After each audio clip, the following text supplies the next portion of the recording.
Bismillahirrahmanirrahim. Assalamualaikum warahmatullahi wabarakatuh. Alhamdulillahilladzi anzala as-sakinata fi qulubil mu'minin liyazdadu imanan ma'a imanihim. Asyhadu an la ilaha illallah wahdahu la syarika lah wa asyhadu anna Muhammadan abduhu wa rasuluhu man la nabiyya ba'dah. Allahumma salli ala Muhammad wa ala ali Muhammad. Raditu billahi rabba wa bil islami dina wa bi Muhammadin nabiyya wa rasulah. Rabbi shrah li sadri wa yassir li amri wahlul 'uqdatam min lisani yafqahu qawli. Qala Allah ta'ala fil Qur'anil Karim, a'udzu billahi minasy syaithanir rajim. Laqad zalamaka bisu'ali na'jatika ila ni'ajih wa inna katsiran minal khulata'i la yabghi ba'duhum 'ala ba'din illa alladhina amanu wa 'amilus salihati wa qalilum ma hum wa zanna Dawud annama fatannahu fastaghfara rabbahu wa kharra raki'an wa anam. Shadaqallahul azim. Ma'asyiral muslimin, muslimat jamaah salat zuhur rahimani Allahu wa iyyakum. Alhamdulillahirabbil alamin.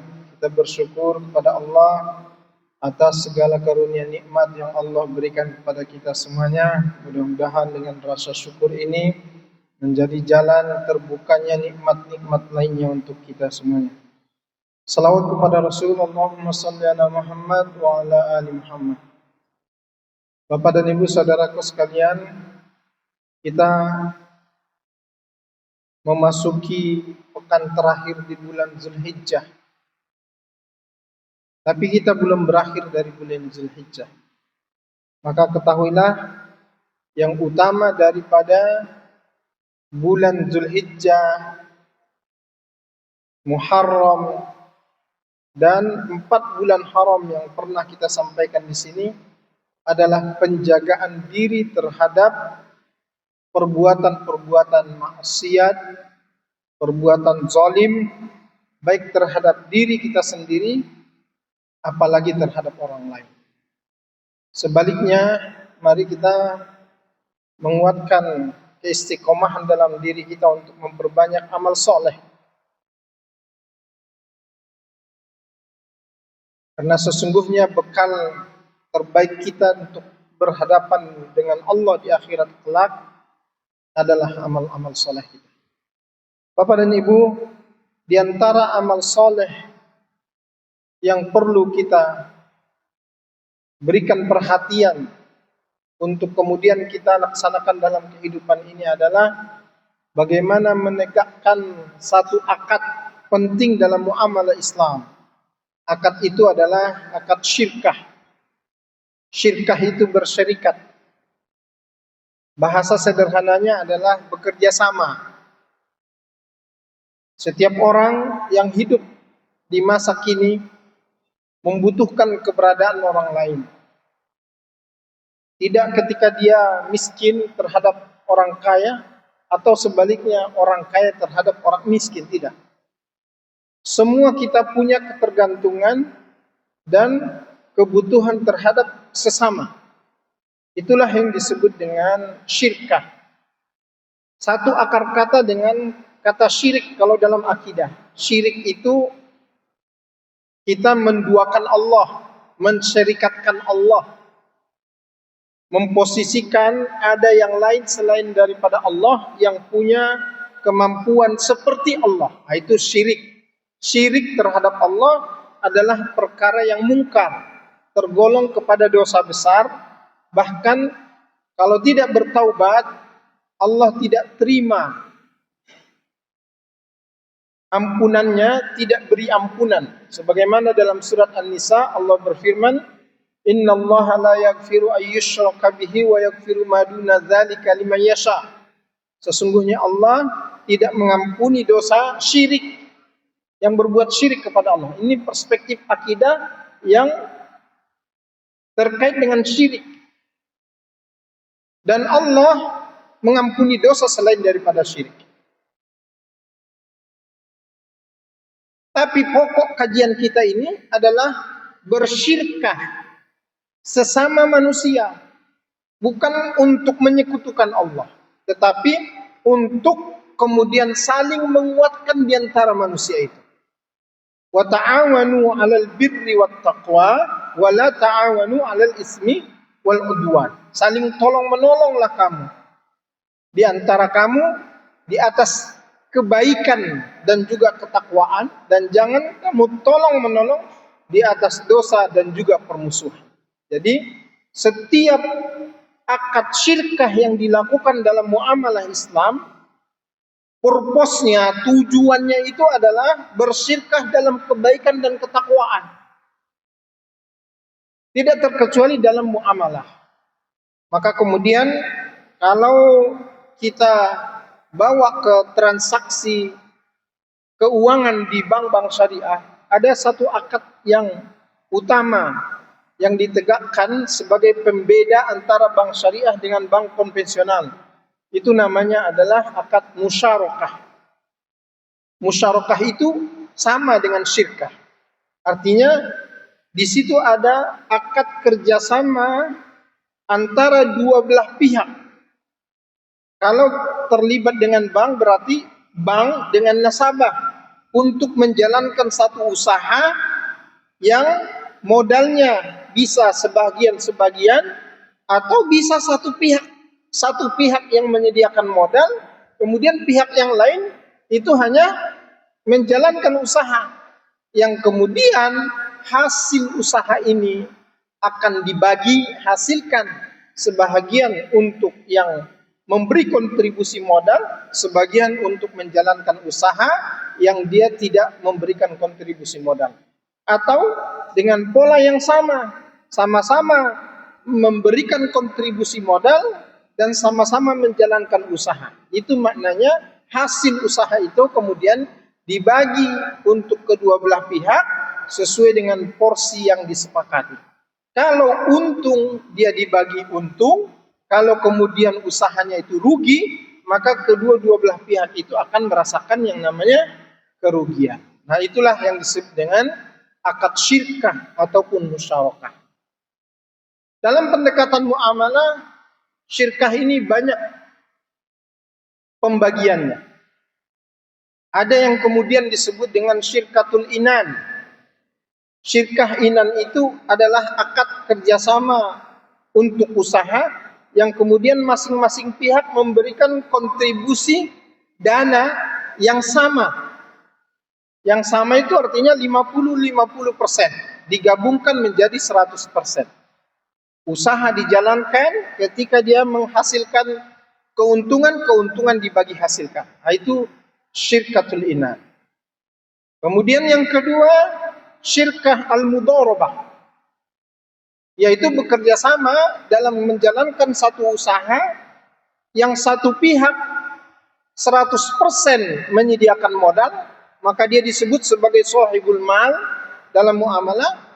Kemudian pihak yang lain hanya sebagai pengelola, disebut sebagai mudharib. Akad kerjasama usaha ini dijalankan yang kemudian ketika dia menghasilkan hasil usaha itu, keuntungannya kemudian dibagi, sebagian untuk si pemilik modal, sebagian yang lain untuk si orang yang menjalankan usahanya. Kemudian saudaraku sekalian yang dirahmati Allah, yang ketiga namanya syirkatul mufawadah. Akad kerjasama untuk menjalankan satu usaha yang kedua-dua belah pihak ini memberikan kontribusi modal sesuai dengan kemampuannya. Tidak 50-50 seperti syirkatul inan. Tidak 100 kemudian 0 seperti mudharabah. Tetapi seberapa yang dia miliki, sebegitulah kontribusi modalnya untuk usaha itu. Masing-masing pihak memberikan kontribusi modal. Maka kemudian dia disebut dengan syirkatul mufawadah. Yang sama polanya. Ketika usaha dijalankan, usaha menghasilkan, hasil usaha kemudian dibagikan, sebagian untuk pihak pertama dan sebagian yang lain untuk pihak yang kedua. Masyarul muslimin yang dirahmati Allah. Kemudian yang keempat ada namanya syirkatul wujuh. bekerja sama dengan pihak lain atas dasar reputasi, nama baik. Ketika kita misalkan mendapatkan satu proyek bisnis, proyek usaha, kemudian usaha itu tidak mungkin untuk kita sendiri menyelesaikannya.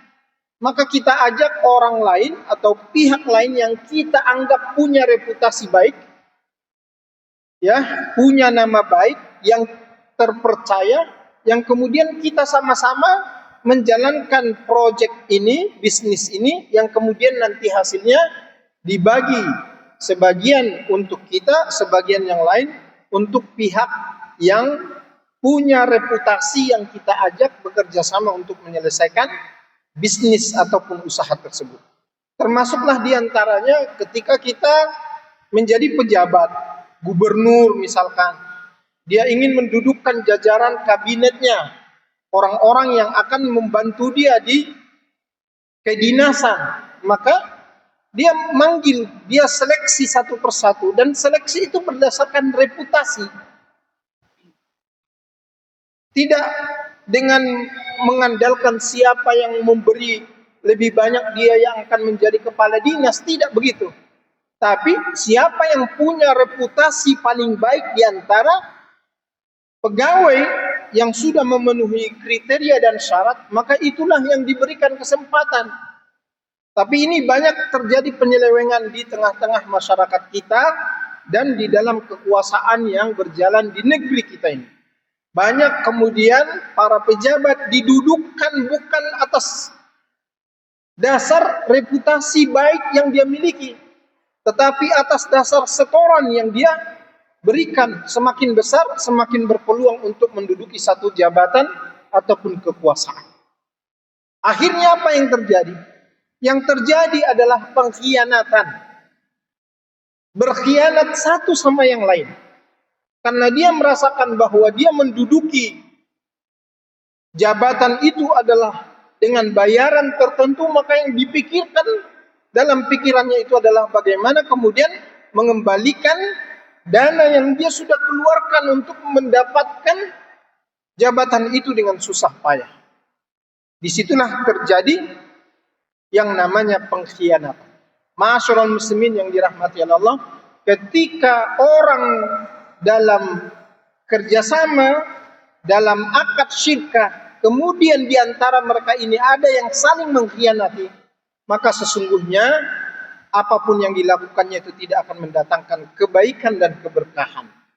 Karena itulah dalam hadis qudsi Rasulullah SAW bersabda, dan Allah berfirman, "Ana thalitsus syarikain." Aku menjadi pihak ketiga dari setiap orang yang bersyirkah, yang bekerja sama. Itu kata Allah dalam hadis qudsi. Aku akan menjadi pihak yang ketiga di antara dua orang yang bekerja sama. Malam yakun ahaduhuma al-akhar. Selama keduanya tidak saling mengkhianati.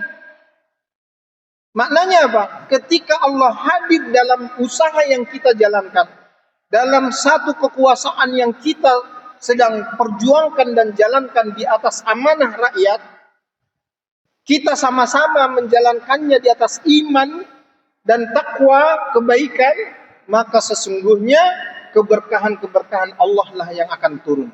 Tetapi ketika terjadi pengkhianatan di antara satu dengan yang lain, maka kata Allah dalam hadis qudsi itu, "Faida khana ahaduhumal akhar kharastu min bainihima." Ketika di antara keduanya sudah saling berkhianat, maka aku akan keluar dari syirkah yang sedang ataupun yang sudah mereka bangun tersebut. Kalau Allah sudah keluar, itu maknanya Allah biarkan apa yang terjadi itu mereka jalankan atas pengkhianatan-pengkhianatan, sehingga apa yang mereka lakukan itu tidak akan menghadirkan kebaikan-kebaikan. Karena itulah Allah Subhanahu wa taala berfirman dalam Al-Qur'an surat Shad ayat 24. Wa inna katsiran minal khulaqa'i la yabghi ba'duhum 'ala ba'din. Dan sesungguhnya banyak sekali orang-orang yang kemudian tadinya dia bekerja sama. Gubernur dengan wakil gubernur berkomitmen mewujudkan negeri yang bermarwah. Tadinya begitu sebelum jadi, tapi begitu dia jadi, kemudian satu di antara mereka itu saling mengkhianati. Kalau sudah saling berkhianat, maka apa kata Allah? Kharastu min bainihima. Aku keluar dari syarikat dan kerjasama yang mereka bangun itu. Kalau Allah sudah bangun, keluar, maka tidak akan ada lagi kebaikan dan keberkahan dari apa yang mereka akan jalankan tersebut. Makanya di surat Shad ayat 29 ini, hanya orang-orang yang menjalankan kerjasama di atas iman dan amal soleh. Illal ladzina amanu wa amilus solihat, yang akan senantiasa terjaga kebaikan di dalamnya dan Allah turunkan keberkahan-keberkahan. Tapi kata Allah, qalilum mahum, mereka yang berjalan bekerja sama, saling menguatkan, tolong menolong di atas iman dan amal soleh ini amat sangat sedikit sekali. Qalilum mahum. Mudah-mudahan ayat ini menjadi inspirasi buat kita semuanya untuk secara duniawi ketika kita bermuamalah di atas iman dan amal soleh, dan mengutamakan yang namanya ta'awun alal birri wat taqwa, tolong menolong di atas kebaikan dan juga ketakwaan. Subhanakallahumma bihamdika asyhadu an la ilaha illa anta astaghfiruka wa atubu ilaik. Nasrun minallah fathun qarib. Wassalamualaikum warahmatullahi wabarakatuh.